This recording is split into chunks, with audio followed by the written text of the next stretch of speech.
Comment accueillez-vous ce courrier envoyé aux entreprises françaises?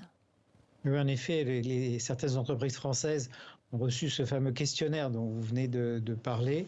Et immédiatement, Patrick Martin, le président du MEDEF national, a réagi en disant que c'était inadmissible. C'est inadmissible parce que les entreprises françaises et les entreprises européennes, puisque la France c'est pas le seul pays où ce courrier est arrivé, les entreprises européennes ont des valeurs. Ces valeurs, nous y tenons et elles respectent des règles, des règles en matière d'inclusion, des règles en matière de diversité, des règles en matière d'équité. Et il est hors de question de devoir ne pas les respecter.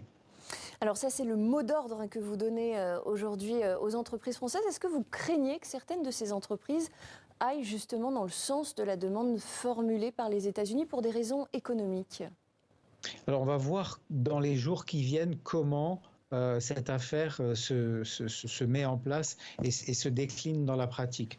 Pour l'instant, il faut reconnaître qu'on n'a pas beaucoup d'informations sur la teneur exacte et les contours de ce que ce décret implique. Pour l'instant, il s'agit simplement des entreprises qui seraient contractantes avec l'État fédéral américain.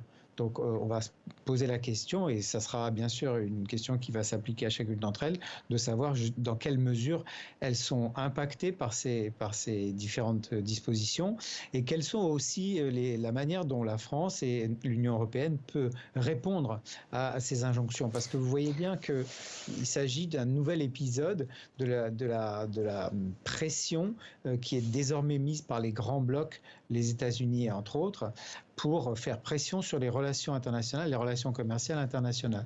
Donc c'est une nouvelle illustration de cette situation qui s'est incroyablement durcie au cours des derniers mois. Alors justement, vous, quel soutien particulier est-ce que vous pouvez attendre à la fois du gouvernement français et de l'Union européenne? Pour l'instant, on a vu que le gouvernement français, au travers des ministres qui sont concernés, que ce soit le commerce extérieur, les ministres de l'économie, encore cette semaine, Patrick Martin était en déplacement officiel en Chine pour rencontrer nos homologues avec les officiels français, puisqu'il y a aussi des questions tarifaires et douanières qui opposent l'Union européenne et singulièrement la France à la Chine.